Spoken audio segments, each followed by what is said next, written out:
welcome everyone. Welcome to our cohort call number 10. So how's everything? So to make you all alive, I want to ask you a question real quick, which is what makes you feel excited to be alive right now? So for the participant from Myanmar, it will be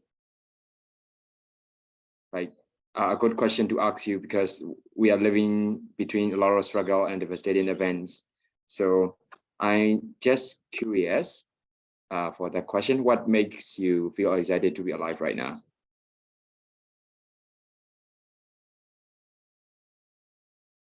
Do we need to speak or send in the chat?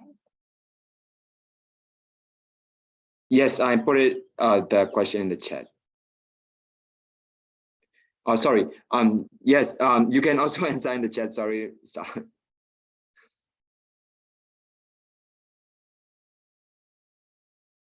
I'm gonna talk out loud. Yep. My cat makes me feel so happy. So that's my response to Nyat. Thank you, Star. Yuki.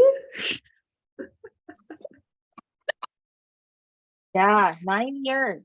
We've been together 9 years. Oh no, we've been together 16 years. We've been married for 9. Don't do any kind of weird math. I'm old.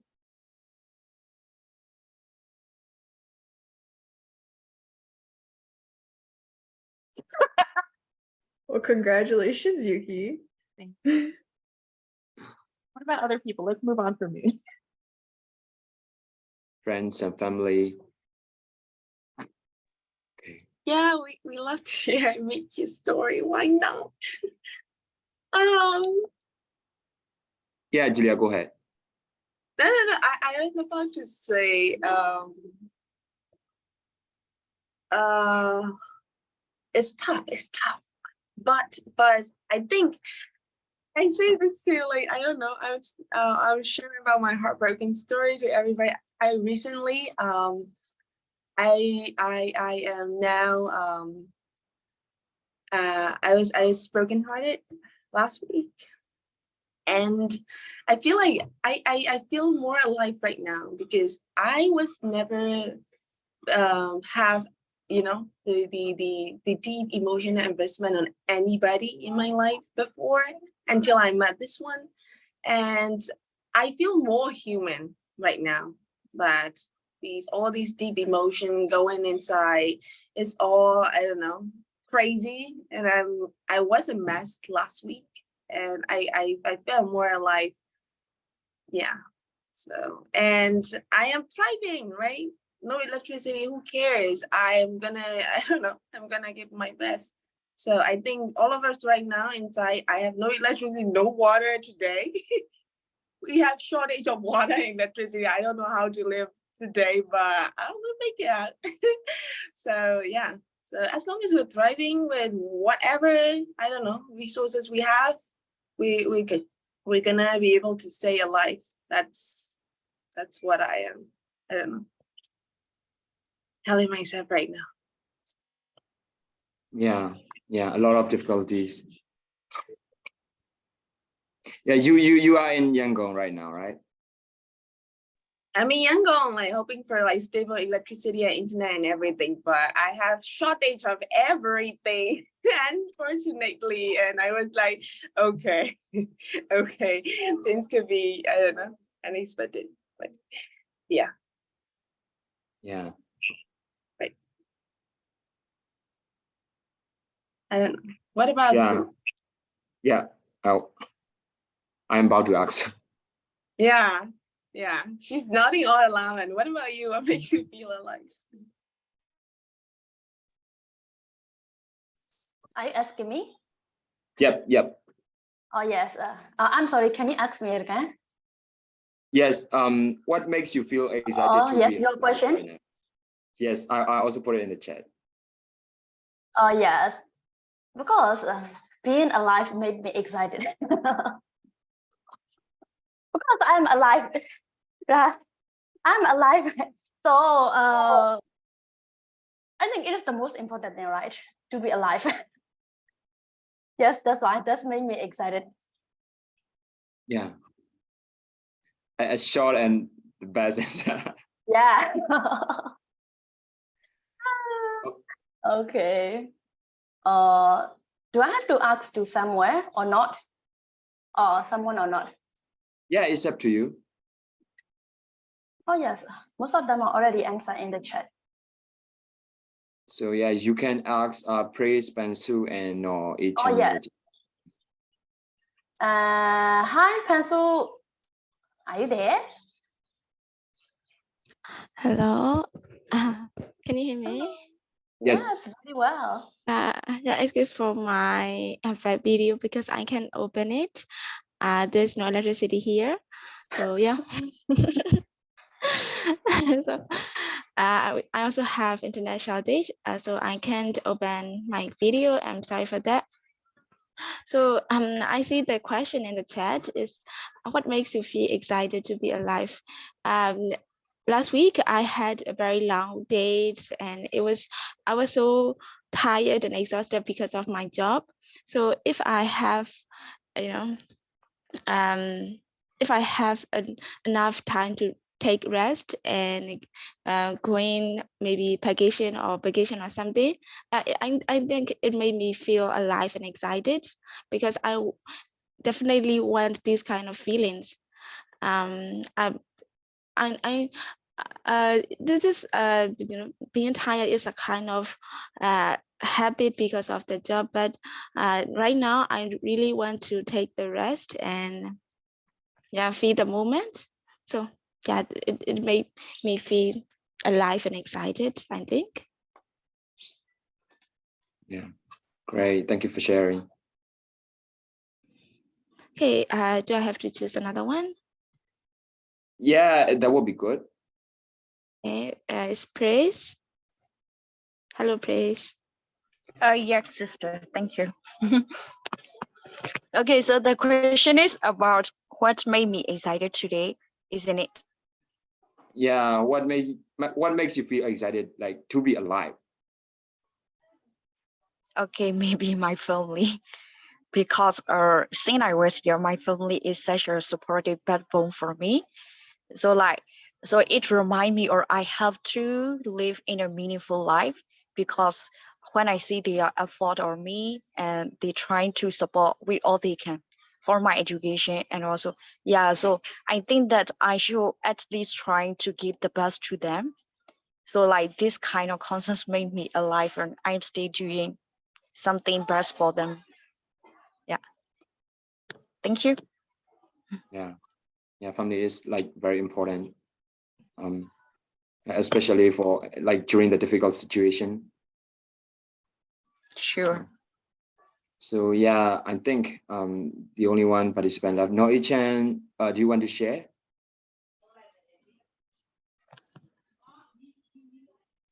Thank Hi. you. Sometimes no speaker. I couldn't join the call recently, and okay, this is I come back here. I come back again because I lost our work here. And thank you so much. My answer is like being alive is also very like just excited, because yesterday and tomorrow maybe not be the same. That's why it's excited for me. So I cannot know what will be tomorrow. So it made me excited, just like it. It's very simple, and then every day is exciting day for me. That's it. Thank you. Okay, thank you very much. I think I'm the last one. Yeah. Yeah. So I think I love to share. Like everybody's in Myanmar knows that like we are facing with difficulties and also like struggles all the time, no gap time. So but like we do have hopes. Like I also like know that everyone might have hopes for every purpose. So for me, hope is the things that make me excited to be alive, especially for the current period of time. I was supposed to be a medical student, which was like a good career in Myanmar. But now I'm nothing. So, but I do have hopes, like to become what I want to be one day.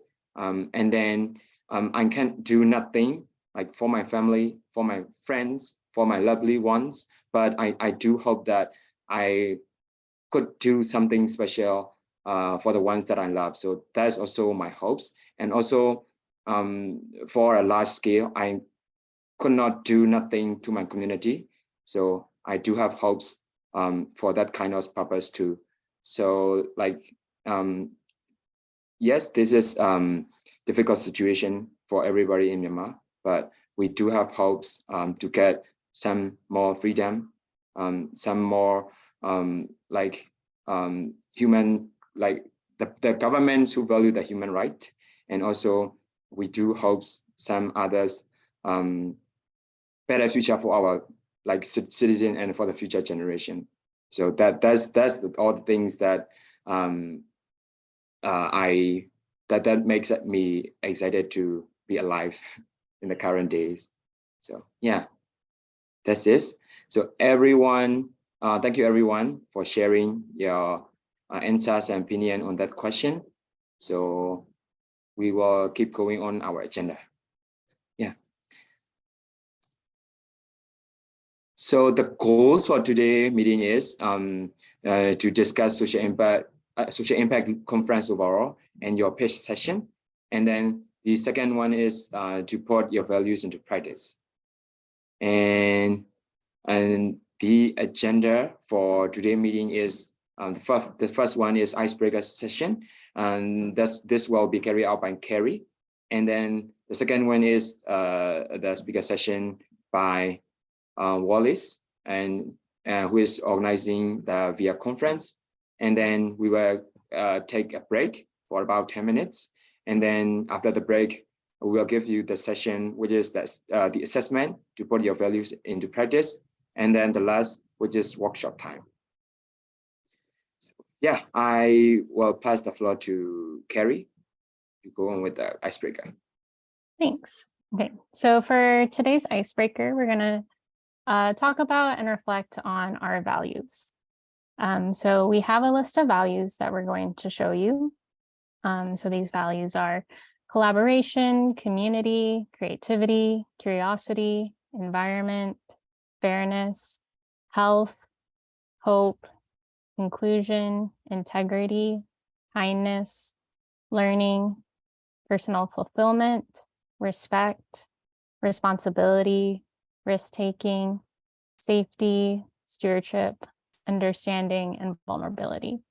So we're going to ask you to think about which one that you really connect with. And it's also okay if you have a value that's not on this list, feel free to choose that one as well. This is in no means like an extensive list at all. So choose a value that you deeply connect with. And I want you to think of a story about that value. So maybe the story could be about a person who taught you that value, the person you admired who embodies that value, a time when this value made an impact on your life and your actions, or maybe a time when you didn't see that value being practiced, either by you or by someone else, and how it upset you. So I'll give you a moment to just think about a story, and then we're all going to share with each other what value we chose and the story that we have around it.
So it's okay if you're still thinking about your story, but I'll start so you have a little bit more time. So one of the values that's really important to me is community.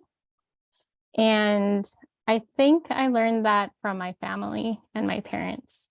I remember when I was growing up, we would always share things with people we knew and our family, extended family. Like when we made food, we'd always make more than enough to feed everyone, plus like a few other people who we didn't know who were stopping by.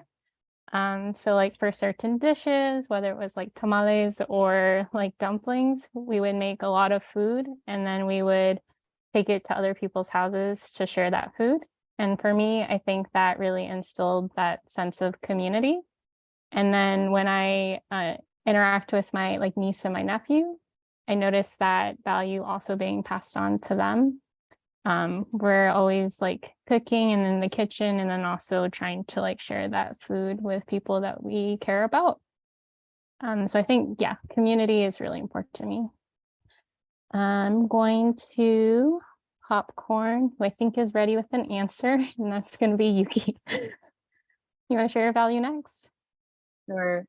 So the value that I picked was risk taking, and similar to Carrie, like related to family number two. So my parents moved from Japan to the US when I was just a baby. So they came here, they didn't speak English, they had no money. My dad was a graduate student. My mom wasn't allowed to work because she was on a visa. Yes, Julie, you can go next. And so I think one thing that I learned from them was that like, even if things are going to be really hard, you should still try. Like they came here to study, and so they were like, kind of following their dream, right? And so the way that it impacted me was that they were never very like critical about, like following a conventional path. They were always really open to me taking risks and leaving home and traveling to a foreign country, living a wild, crazy life, and marrying my weird husband and all this stuff. So I'm really grateful to them for teaching me that value and giving me the freedom to kind of experiment and make mistakes and get into trouble. Yeah, and I'll pass it to Julia. Thank you. For me, it would be kindness. The kindness that I've learned, from growing up, I would say my parents, my family, like everyone around me, they are really kind to each other. They taught me to stay kind and brave enough to deal with everything that is a weight. When you grow up, you have to be really, you have to do really good, have good grades at class, so you have to study really hard. But it's like, be kind to your friend, be kind to the rest of the world. That is a value that is passed on from my parents, from my grandparents, from my friends. So I think that's kindness, I don't know, like a reflection. When you stay kind to the other party, it's hard for them to be brutal and do things that harms you. And that is how, the kindness goes as radiating to you and your community and everyone around you. And that is such a lovely thing to see. But you know what? Why, like, being an adult, it wasn't easy at all. Like going to school, going to college, graduating, going to workplaces. It's just, like staying kind to other people. It comes with practice. And it's easier. The more you practice, the more it is easy, to put other people first and to just, I don't know, carry on. But like it's I learned it the hard way that I practice so hard to be kind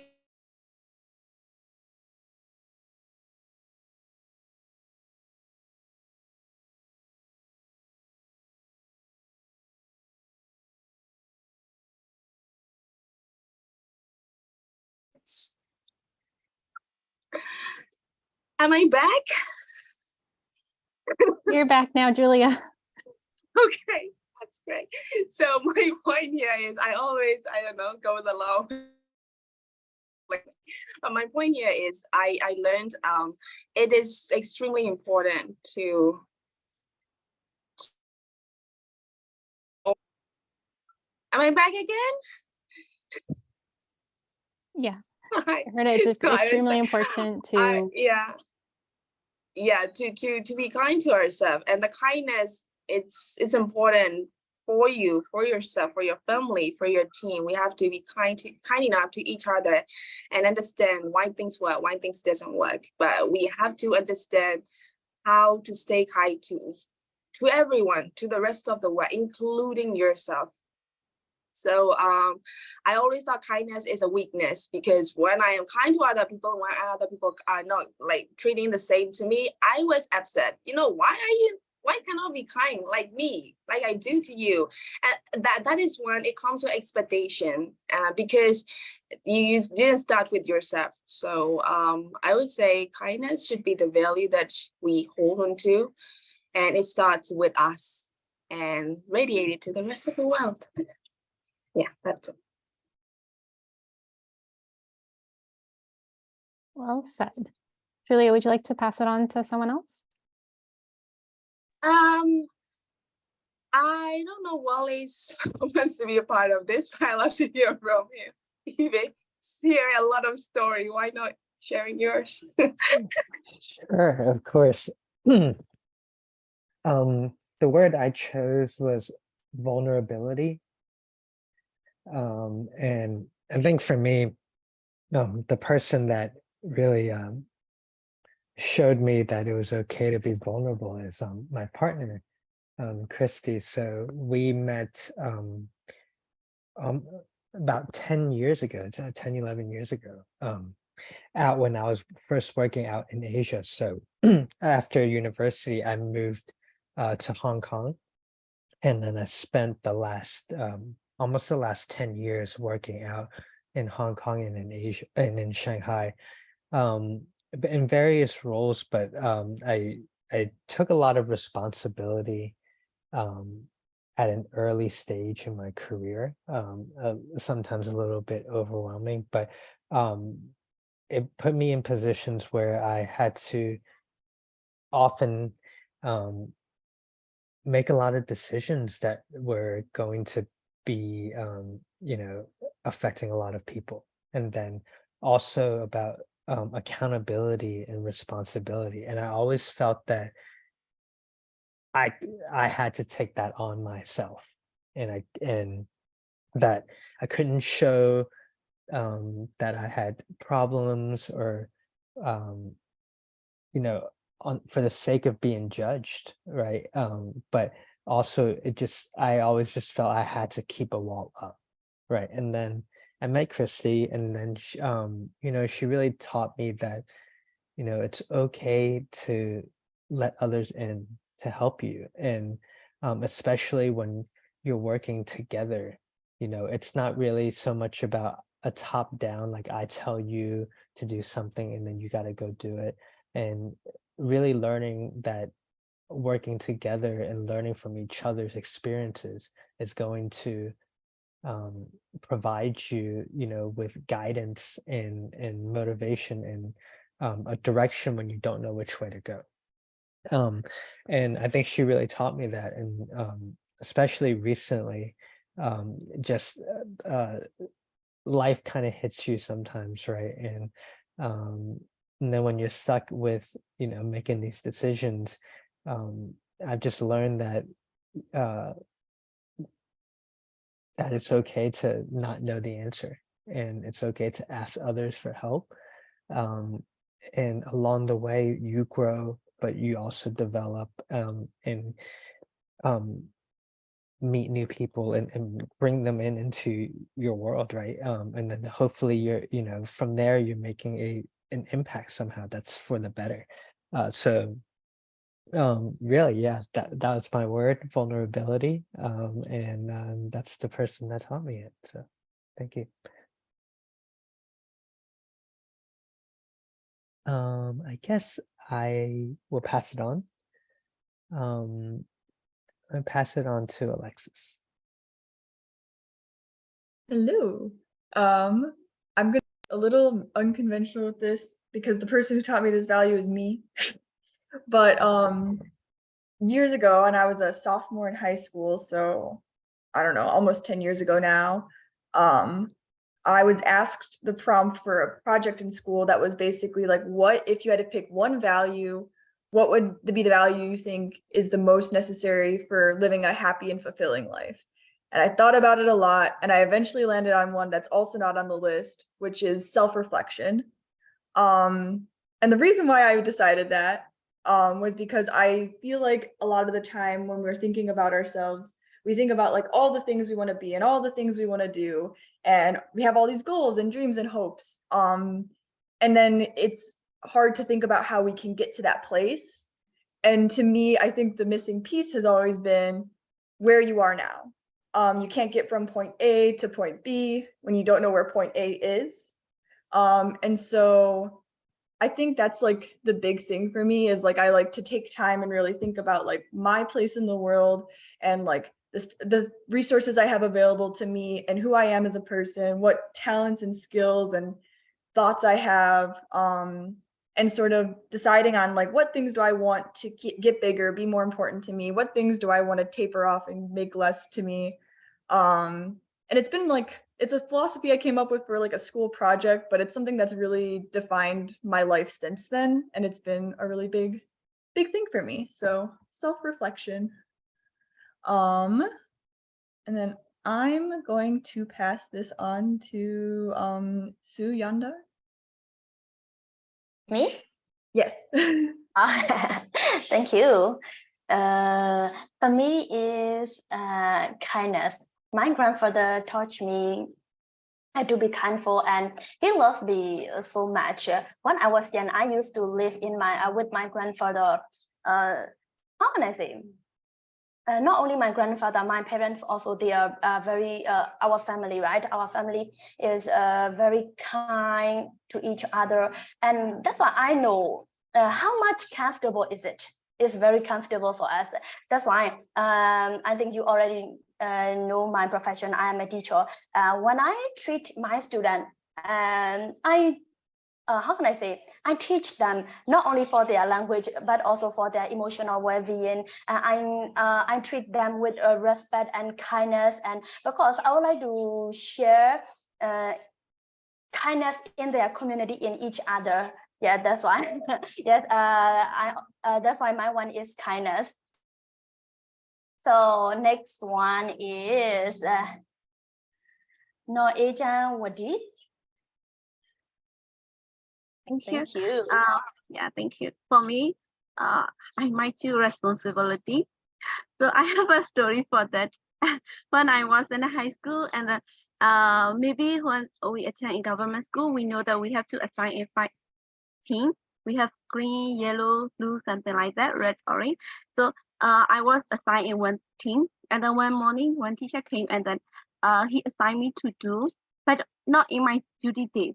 So he assigned me to do something, maybe pick up some track or doing some work, and then I just realized, oh, today is not my duty, and then okay, I don't do that because I want assigned to do that because there are already some people they have to they have their duty, so I won't do that. I just stay in my room and I just do my homework to finish it, and then like later on, maybe at the end of the day, I realize myself, am I correct? When I decide to do like that, is it really like the correct, like the right one? Am I right? I just realized myself, and then later, and then when I met that teacher, I feel guilty because she assigned me to do some like picking a track, and then I didn't do that. I just do my homework to finish. So I I was guilty the whole day, and then when I met that teacher, I was guilty until now. That's why. And then start from that time, I realized that responsibility is very really important for me, and then I really value that. And then when I finish my like when I worked and like in my work play as well, when I have to do something, when people assign me or not, I just think, okay, working what I love is not like just a duty. This is the thing that I love to do. That's why I think responsibility is my value, and then I value it until right now as well. Okay, thank you so much. So do I need to choose? Do I need to press one person here? So maybe Mastai. I think I also like choose the responsibility as well. I learned it from my father, from my dad. So as a human being, we need to do for the business, you know, for living. So what he always remind me is, you can, you know, make a money, but you need to think about your community. That is your responsibility. So I am, you know, my parents are farmers, and like, you know, we need to use the chemical to get more products, you know, that he never used until now. For he is now like, you know, 67 years old now, but like, you know, throughout his life, like he never used it, because so he need to, like, you know, he said, like, you know, he want to give the land would be very you know, sustainability, because if he use, like, you know, chemical for the land, so his, like, you know, grandson or something, like, you know, his, you know, I mean, I don't know how to say, next generation will get an impact for that. Another one is, like, you know, we have a fruit garden, like you know, sugar fruit, jackfruit, you know, vegetable, you know, guava, cucumber, a lot, you know. He always grow the big garden, and he share, like, you know, with the community. And what he want to, you know, show is, like, you know, and also he also said it, you know, I also learned it from the entrepreneurship from him as well. So which is, like, you know, what about, like, you know, we do everything, we need to think about ourselves, not only ourselves, but also for the community. So that is our responsibility. He practiced, you know, responsibility to me, like, throughout my life. So yeah, I think, you know, yeah, my value would be their responsibility. What you know, we can't see, like, you know, the people are doing what, you know, what about they don't follow, or they don't, you know, see take the responsibility. The one important thing is we need to do by ourselves. We need to have, like, responsibility. Yeah, that's it. I'm gonna pass it to Pansu. Thank you, Mastai.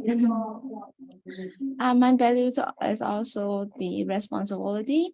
That because of my parents, and they always I think they don't take too much effort to practice their kind of values in me, but this kind of habit in our family.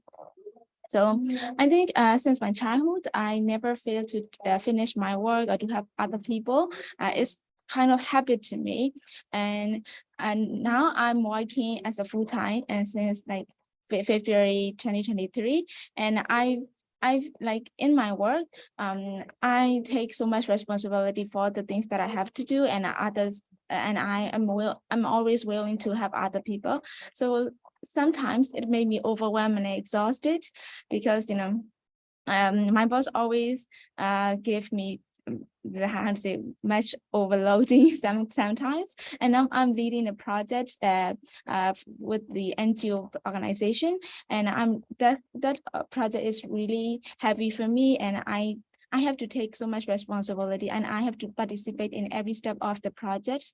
So so as I said earlier, I'm really tired and exhausted because of the project. And I think it's because of my responsibility. I take that project as my, you know, as my very big, you know, as like my own project or something like that. So I've that kind of I realized that the responsibility, it make me sometimes overwhelmed, I think, but I can give up it, because it's my one of my habits and my values. So yeah, responsibility. Yeah. I will pass it to Leslie. Hi. Sorry about the last video. Zoom keeps telling me I have an unstable internet. But anyways, I would say the value that I've wanted to come back to the most recently is curiosity. I feel like looking back at the past couple years, I feel like I haven't been very curious. And I thought about this again because part of my job this year has been teaching kids, like, kindergarten to 5th grade, about how to prepare for earthquakes and stuff like that. And then just seeing them kind of reminds me, like, oh, we should, not like forget curiosity as we become adults. And it's really hard because you have so many other responsibilities, but that's something that the kids that I have been teaching have taught me in return, I think. So yeah, something that I want to focus on more in the future. Who has not gone yet?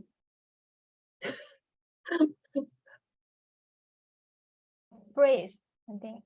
Okay, Praise, you want to go?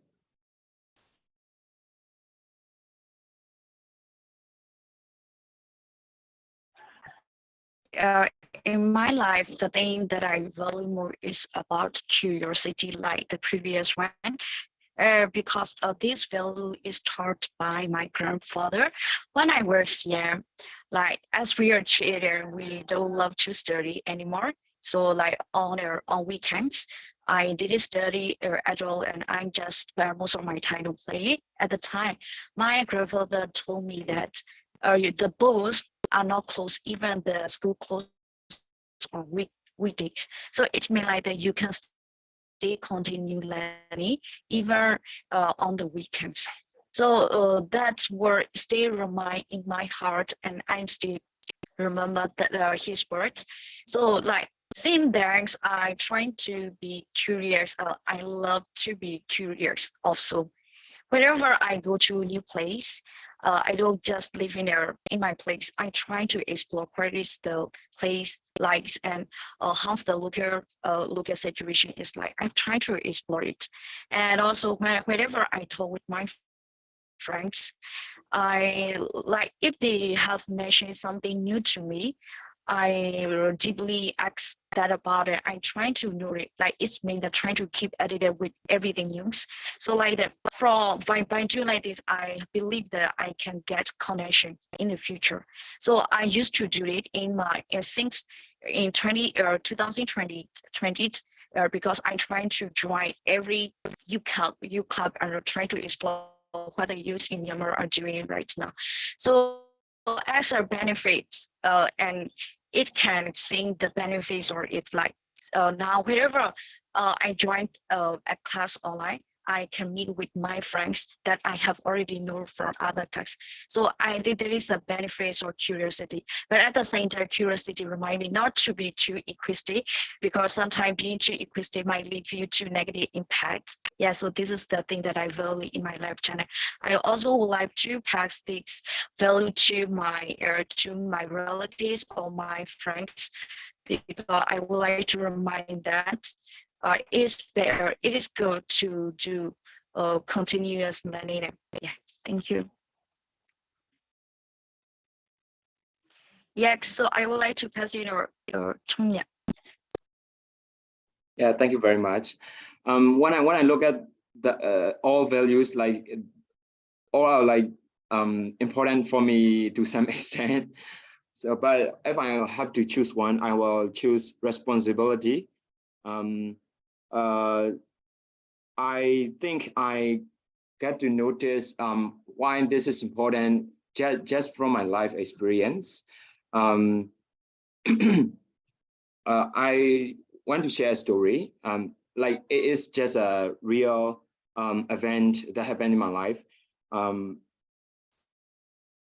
There is that, like in this current period of time, there's a thing that I usually said, like going back to university, because I do not go back to university. One of the reason is that related to responsibility, because like they are like the government is doing just to like show up like things are happening, they are operating very well. So in the hospital, which is related to medical school, like there are many chaotic situations because I'm at the final year and I'm gonna reach to the house officer, which is called residency year in US, and in that like a position, we do need to like supervised by our senior and some other professor and medical officers.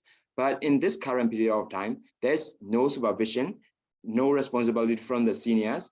So there are really chaotic situation in the teaching hospital and government hospital. Like the recent events that I heard is that the serious patient, like who is with severe stage of hernia, and also the patient who is unconscious from road traffic accident, reaching to the emergency department, no responsibility, no like emergency treatment, and they just give some injection or medical prescription, and they make the patient to go back home. So I think I can survive in that kind of environment. I will be fighting with that like doctors and seniors who do not take responsibility for their juniors. So that's one of the reasons that I do not go back to university. And another experience is that I'm now working as a full-time staff in an education industry, and this is my very first experience of like working at a professional. So and also that's the first time I'm get in touch with organizational culture of Myanmar.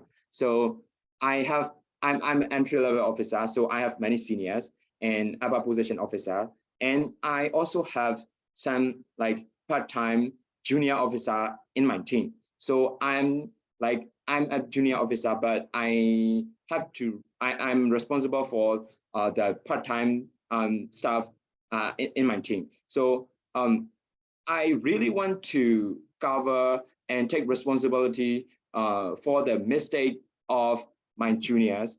That's my like the truth. How can I say, like that would be like instinct from my side, from like, how can I say, I do it like not for show, just like for the goals of the members in my team. But for me, like there are just a few people who take responsibility for my mistake in my daily walks and tasks. So I became more dedicated to set that value to my life, and also when I build my brand for my career or some other future career prospect, I will set that value as a first prioritize, like as a value of myself. Yeah, thank you. Thank you so much for everyone for sharing. Like I loved hearing about your values, but also like those stories. I feel like I really got to know all of you a bit better. And it all makes so much sense. I'm like, yes, that is our value. We're going to shift gears a little bit, but we'll turn back to values later on. But I want to introduce this other VIA staff on the call, as you know, Wallace. So I just want to briefly introduce him, and then he's going to take it away. But we're so lucky to have him here today on the call. Wallace is VIA's Strategic Relations Director, and he's in charge of organizing VIA's Social Impact Conference, which all of you are going to be a part of, and we're super excited in a couple of weeks. He's lived in the US, Hong Kong, and Shanghai, and he joined VIA last year in 2022. He's also the president of the Hong Kong American Football League. So with that, I'm going to pass it to Wallace. Thank you, Carrie. Hi, everyone. It's really nice to meet you all. And some of you I've already met before, but thank you for like the last half hour letting me join and be part of your group and your community, but also really just learning from you all and your experiences just from the exercises. And I'm very happy to be able to meet each and every one of you. And I hope this conference that we will be hosting in the beginning of June will be helpful to you all as you're continuing to work on your accelerator projects. So what I'd like to do is just, I'll go into the conference and explain a little bit about how the whole 2 days will go, and I'll go through the schedule. And then afterwards, I'll leave some time for you all to ask me any questions that you may have. Okay. So I'm just going to share my screen. Give me 1 second.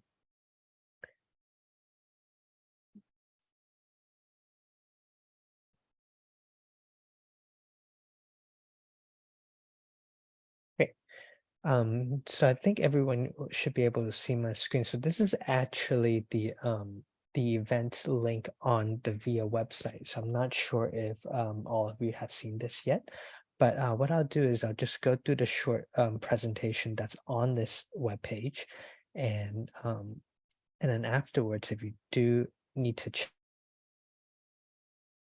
I'm putting the link in here right now, so you can also follow through on your own computer.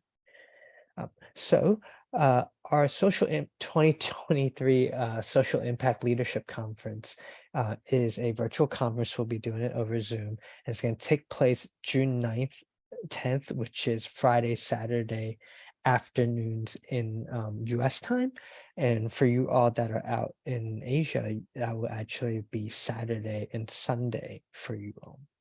Now, before I go into the timing of the conference, I'm going to go and explain a little bit about the theme. So this year, our conference is called, the theme is called Guiding Stars, Navigating Sustainable Impact. So in short, what we're doing during this conference is we're going to be bringing some of our community leaders from VIA that will be sharing some of their stories and some of their experiences with you all about what they've done in their lives. So we have a few keynote speakers that will be speaking throughout the conference, and they'll be sharing a bit about their work and their lives and their journey into navigating sustainable impact. Now, what that means is this conference's theme is to really kind of showcase how that journey looks for to create an impact in your community. I know all of you are working on your projects and your accelerator with your accelerator teams, and you're bringing together, ideas that will formulate and turn into action, which will then turn into operations, and and at the end, it will impact your communities.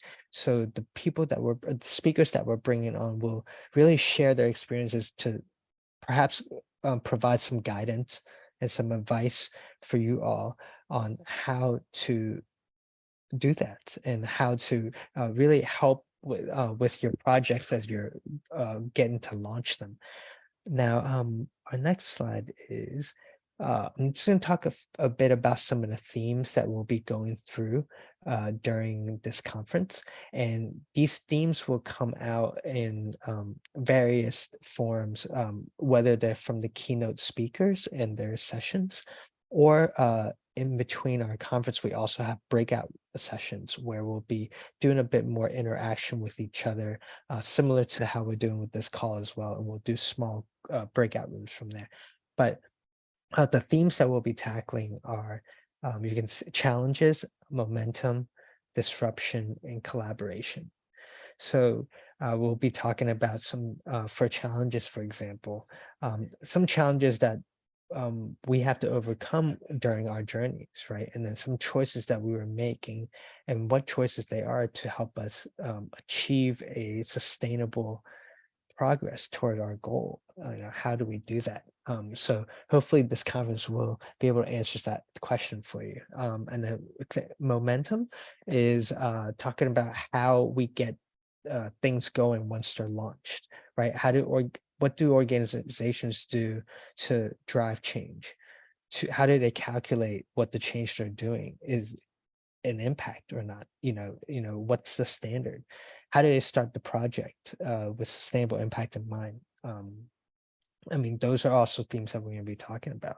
And disruption is rocking the boat. A lot of times, what this part is talking about is many times the projects and what you're introducing into your community is more often very new, or maybe it doesn't exist currently, right? And that's really what rocking the boat is, is when you're introducing something new, is it going to be well received?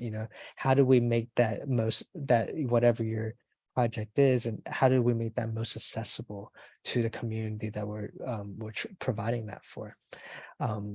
So you can see as well, we'll be talking about, different models and practices that will also help you do that easier. And then lastly, it's collaboration. So this is more also about perhaps resources on helping your projects sustain and work and operate. So that may be, how do we get funding? How do we get money? How do we get people to have a community following? How do you build support in your community? How do you even let people know that your service or your project exists? How do they contact you? So we'll be also teaching and hopefully sharing some guidance on that as well. So when we go into the schedule, and I believe there's an updated one, but I'll talk about this part first. So right now, what you're looking at, this is US California time. And I believe, if I'm not mistaken, would that be 5 p.m. is 7 a.m.? Am I correct or incorrect? I need to. It's something like that, yeah. Okay. 7:30 or something. Yeah, right. It's like 2.5 hours. Yeah. But for purpose sake, we will just be using US time for now. So our conference starts on Friday at 5 p.m. California time, and we'll be doing welcoming remarks. That's where I will be introducing what this conference is about, similar to what I've just shared with you all. It will have a few slides, and then we're also going to introduce that this conference is a platform for all of your teams to do your project pitches and let our general VIA community learn about the work that you're doing. And that will be in the middle section, as you can see, the orange section on the schedule. But back to welcome remarks, that's what I'll be doing, introducing, and then I'll introduce our first keynote speaker. Our first keynote speaker is a gentleman named Scott Sherman. And Scott's bio is actually later on in the next slide. So I'll talk about all of our keynote speakers as we go through each of them.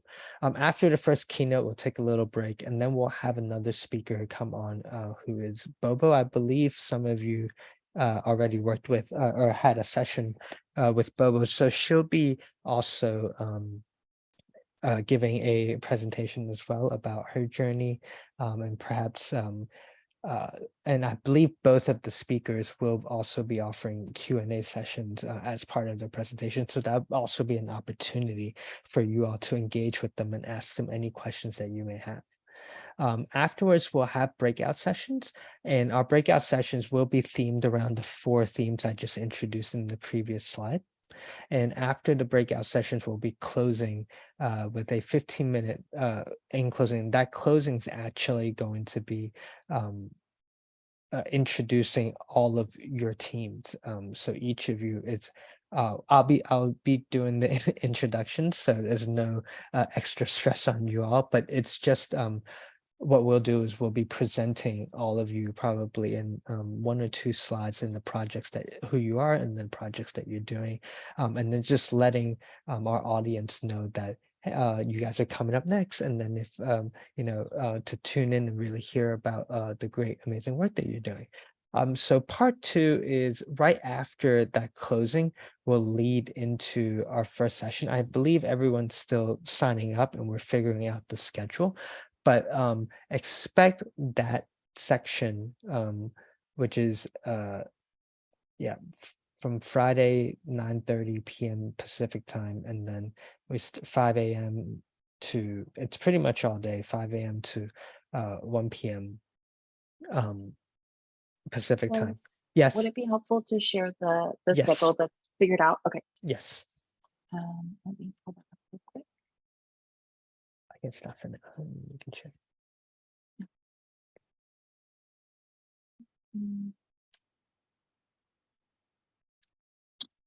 So we made a couple adjustments since the last time I sent a message to the Signal chat. So this is the new schedule. We'll have Titi Punya and Lynn on the first day on June 9th. And then June 10th from 5, 6, 7, and 8, we'll have Better Tomorrow, E for Ecos, So Atu, and To Aim Education. So you can get a sense of what the flow will be. And then originally we had said to aim for 1 hour, but I think it would actually be better to aim for about a 50-minute session. If you go a little bit over, that's okay, because you will each have your own room. You won't bump into another group, anything like that.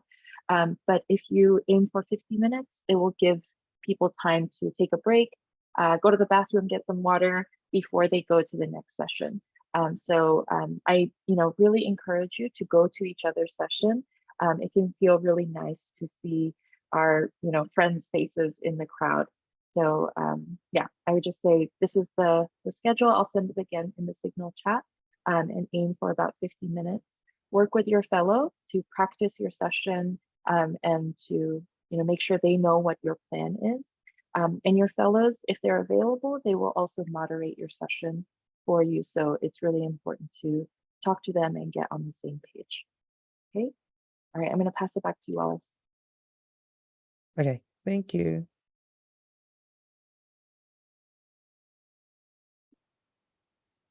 Okay, just going back to that. So now you all know your presentation times, and I will be yes, I'll probably be showing that screen to oops, sorry. During the closing, just to let our audience know your presentation times and when they can tune in to learn and hear you all. So after you're done with your presentations, the next day we will be starting again at 5 p.m. And we will have a Saturday social, which is kind of just like a really fun virtual icebreaker, but a relaxed sound. But also, I would really encourage and I really like to invite you all to join, because it would also be a great time to celebrate you making your pitches and really congratulate all of you on the work that you're doing. And we will be kind of theming it around that. So if you all are and get your team members to be able to join that Saturday social, that'd be great. After that, we will start with another speaker, Mark Rangel, and I'll go through Mark's bio as well. And after Mark, we'll go into our breakout sessions, and we'll do another round of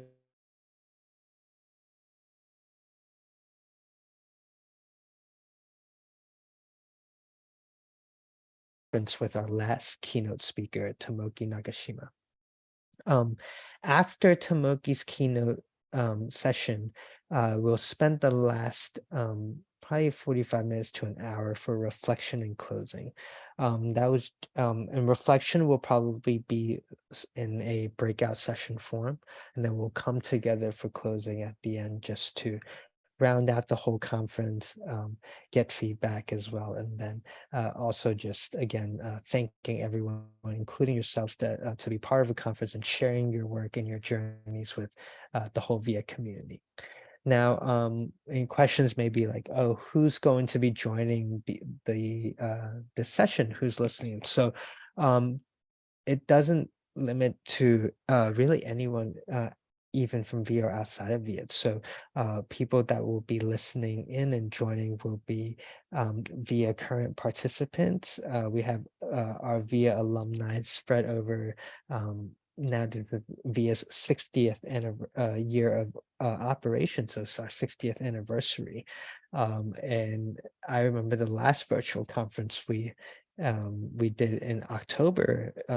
We had people that tuned in from like the original group that did the first trip. So yeah, it's that's the audience that will be joining, and then we'll also have a lot of our partners and sponsors and some of our foundations and people that and partner organizations that work with VIA. They'll be joining as well. And I would say maybe a general audience we would have some that are not VIA related as well. I know I've shared with my personal network, and I think many of our friends and partners at VIA has also shared with others just to join, because at the end this conference is supposed to be a platform for you all, but also an opportunity to network and to meet other people, and hopefully those breakout sessions and the interactions in the Q&As will be able to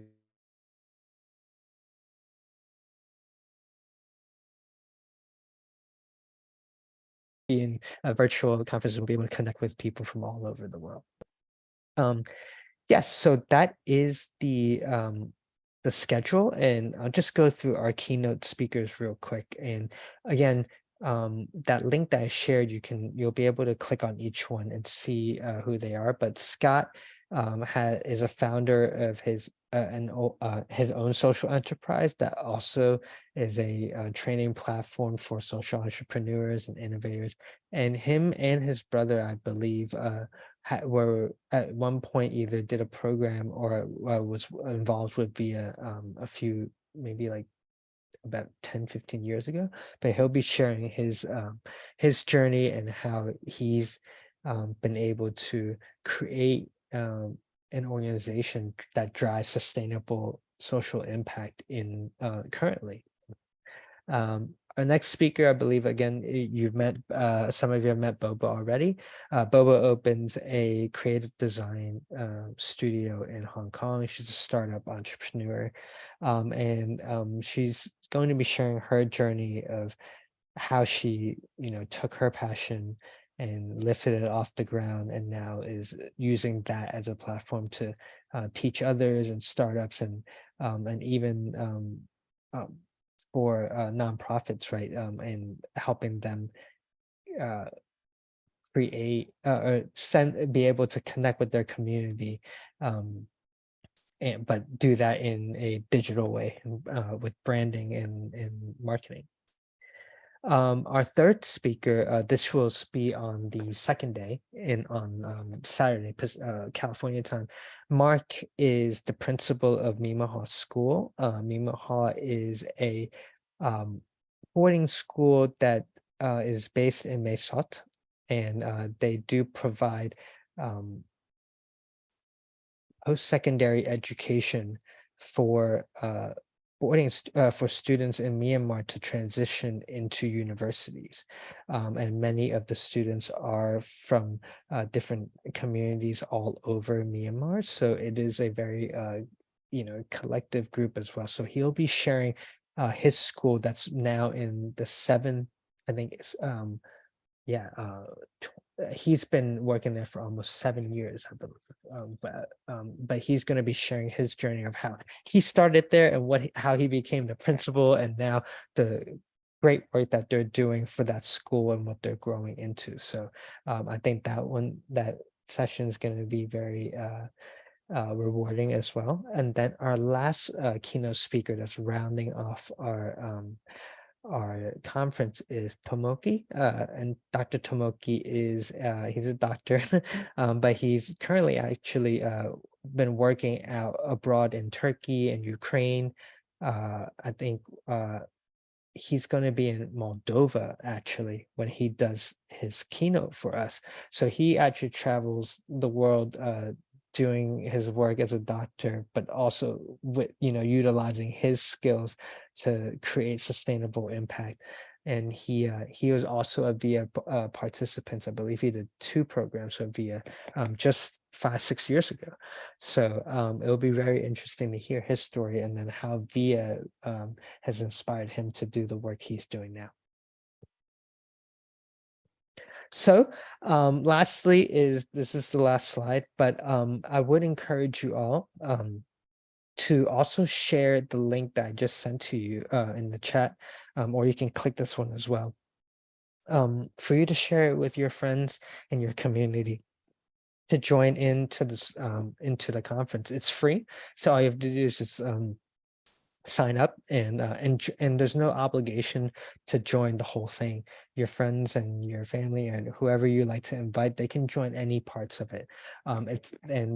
Even for yourselves, I also encourage all of you to really join as many of the sessions as you like. But again, if you're, if it's not applicable, no problem joining as many as you can and which ones you think will be valuable. But I think the more people, the merrier. And I really do think it's going to be a very fruitful and helpful conference for everyone that's participating. So thank you. I am finished with my section now. So what I would like to do is I open up for questions. If anyone has any questions, feel free to ask.